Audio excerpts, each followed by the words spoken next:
بسم اللہ الرحمن الرحیم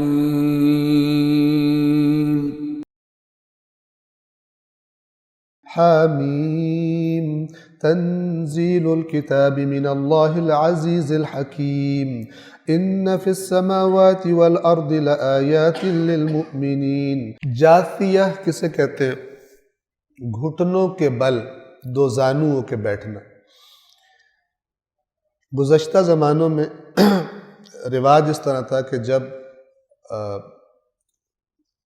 قاضی کے سامنے کوئی جھگڑا پیش ہوتا تھا تو اس نے جب فیصلہ سنانا ہوتا تھا تو جن کے درمیان جھگڑا تھا وہ دو زانو ہو کر سامنے عاجزی انکساری سے ادب سے بیٹھ جاتے تھے کہ کیا فیصلہ ہوتا ہے اور وہ اسے قبول کریں گے، تو پھر قاضی اپنا فیصلہ سناتا تھا۔ اس سورہ کا جو نام ہے جاثیہ، یہ اس کے آیات میں آ جائے گا۔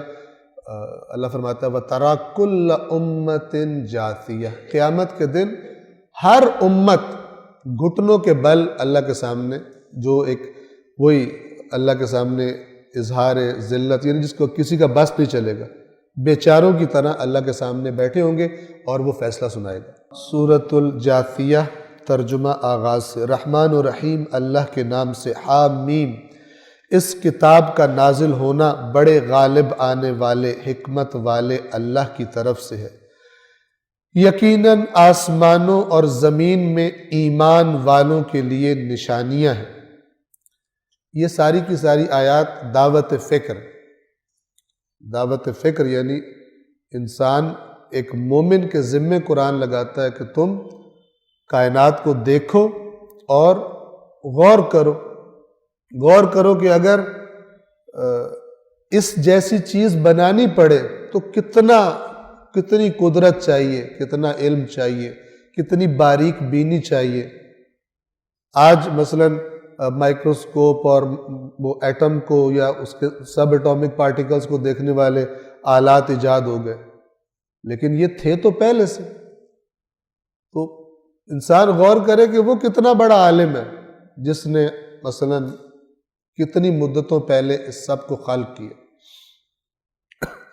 یہ قرآن مجید کی تقریباً 700 سے زائد یا اس کے لگ بھگ آیات ہیں کہ جن کا اگر حق ادا کیا جائے تو وہ سب کا سب سائنس ہے۔ اس کائنات میں غور و فکر، سائنس کا کام کیا ہے؟ مشاہدہ، کشف کرنا، اور اس کے بعد اس اپنے انکشافات کے نتیجے میں یہ انسان کی ترقی ہے۔ جیسا کہ بڑا واضح آگے آ جائے گا، عجیب آیت ہے کہ جو انشاءاللہ آگے آئے گی، آپ کی خدمت میں عرض کروں گا میں۔ اپنے بندوں کی نشانی یہ بتائی ہے اللہ نے کہ یذکرون اللہ قیاما وقعودا وعلی جنوبہم، کھڑے ہوئے، بیٹھے ہوئے، پہلو کے بل لیٹے ہوئے اللہ کو یاد کرتے ہیں، اور ویتفکرون فی خلق السماوات والارض، اور آسمان و زمین کی خلقت میں تفکر کرتے ہیں، اور پھر کیا کہتے ہیں؟ ربنا ما خلقت ھذا باطلا سبحانک فقنا عذاب النار۔ ریلیٹ کرتا ہے اللہ، پروردگار تو پاک ہے اس سے کہ تو اس نظام کو تو نے بے مقصد پیدا کیا۔ اتنا بڑا کام اور وہ بغیر مقصد کے کیا جائے۔ عقل مند بندہ تو کوئی چھوٹا کام بھی کہتا ہے میں ٹائم ضائع نہیں کرتا، کوئی امپورٹنٹ کام کر لیتا۔ ہمارے درمیان کون عقل مند ہوتا ہے؟ وہ جو ٹائم ویسٹ کرے بیہودہ کاموں میں، یا جو اپنے ٹائم کو بہت زیادہ قیمت کا قائل ہو اور کہے کہ میں 2-3 میرے پاس آپشنز ہیں، میں جو سب سے زیادہ اچھی جگہ اپنے وقت کی سرمایہ گزاری کی وہ کروں گا۔ کون سا سمجھدار گنا جائے گا؟ جو چھوٹے سے چھوٹے کام، بیہودہ کام کو بھی چھوڑ دیتا ہوں، سنجیدہ انسان۔ تو اللہ فرماتا ہے کہ جب اس کو غور کرتے ہیں تو انسان کیا کہتا ہے کہ تو پاک ہے اس سے کہ تو نے یہ نظام باطل بغیر مقصد کے پیدا کیا ہو، ہمیں تو نے بے مقصد پیدا کیا ہو۔ پس سبحانک، تو پاک ہے، فقنا عذاب النار، پس ہمیں آگ کے عذاب سے بچا۔ کیا ریلیشن ہے اس دونوں باتوں کا؟ کہ جو سمجھتے ہیں کہ تو نے بیہودہ پیدا کیا، ان کے لیے تو نے آگ رکھی۔ قیامت کا انکار کرنے والے جو کہتے ہیں ہم تو یہی مریں گے، فلاں ہوگا، قیامت نہیں ہے، ہمیں جہنم سے بچا لے، یعنی ہم اس کو بامقصد سمجھتے ہیں۔ اور وہ مقصد کیا ہے؟ وہ جو قرآن نے بیان کیا، تمہاری آزمائش کے لیے، لِيَبْلُوَكُمْ أَيُّكُمْ أَحْسَنُ عَمَلًا، تاکہ تمہیں آزمائے کہ تم میں سے اچھا عمل عمل کے اعتبار سے بہترین کون ہے. تو یہ آسمان و زمین کی خلقت میں اور جتنی چیزیں بنی ہیں ان میں غور کرنے کی دعوت قرآن بہت دیتا ہے. دیکھیں عام طور پہ ہم کسے معجزہ کہتے ہیں؟ معجزہ اسے کہتے ہیں کہ جو ہم نے ایسی چیز نہ دیکھی ہو اور وہ کوئی کر کے دکھا دے اور کوئی دوسرا نہ کر سکے. معجزہ جو عاجز کر دے، یہ عاجزی سے ہے. معجزہ عاجز کر دینے والی چیز کہ کوئی دوسرا نہ کر سکے. تو کسی حکیم نے اسے کسی نے کہا کہ مجھے کوئی معجزہ اگر دکھا دو تو میں مان لوں گا. تو اس نے جواب میں کہا کہ تم مجھے کوئی ایسی چیز دکھا دو جو معجزہ نہیں ہے. تم معجزہ مانگ رہے ہو، تم اس دنیا میں تمہارے اپنے وجود کے سمیت کوئی ایسی چیز بتاؤ جو معجزہ نہیں ہے. ہر چیز معجزہ ہے. ہمارا اپنا وجود، اس کو بنائے کوئی انسان کو، ٹھیک ہے، اگر چیزیں اس کی یعنی دوبارہ بنائی جا سکتی ہوتی تو یہ خاص طور پہ جن کے پاس بہت مال ہے وہ تو نہ مرتے نہ بیمار ہوتے، کچھ بھی نہ ہوتا. لیکن نہیں. اس معجزے سے کیا مراد ہے؟ خلق کرنا. خلق کرنا یہ معجزہ جو اللہ نے بنائی ہے چیزیں، یہ کوئی دوسرا نہیں کر سکتا. ہر چیز معجزہ ہے. لیکن جو جن کو روٹین میں ہم دیکھ رہے ہوتے ہیں، ہم سمجھتے ہیں یہ تو لفظ یوز کرتے ہیں یہ تو نیچرل ہے، اور نیچرل کے نیچے ہم دبا دیتے ہیں کس کو؟ اس کے اندر جو غور و فکر اور تعجب انسان کو ہو جاتا ہے وہ چلا جاتا ہے. یہ تو روٹین کا کام ہے.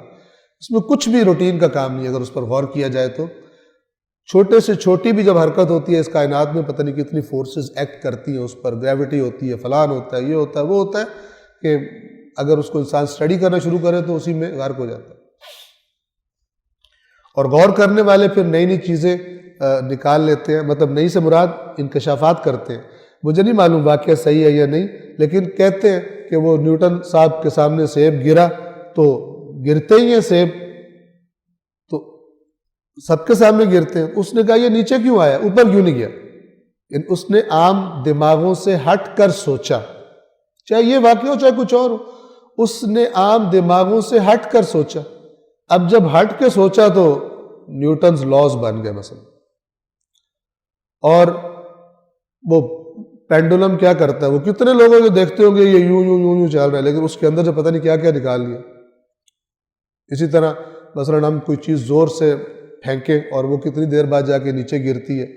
سب دیکھتے ہوں گے، پتھر مارتے تھے، جاہل سے جاہل بندہ بھی پتھر پھینکتا دیکھتا ہے، کچھ دیر گیا ہے پھر اس کے بعد وہ نیچے گر گیا. لیکن ایک جو اس کو اور نظروں سے دیکھنے والا، اس کے اندر سے پتہ نہیں کیا کیا قدرت اللہ کے بنائے ہوئے قوانین کشف کرتا ہے. اور جب وہ کشف کرتا ہے پھر وہ طاقتور ہو جاتا ہے. اور طاقتور وہی ہوتا ہے جو کشف کرتا ہے.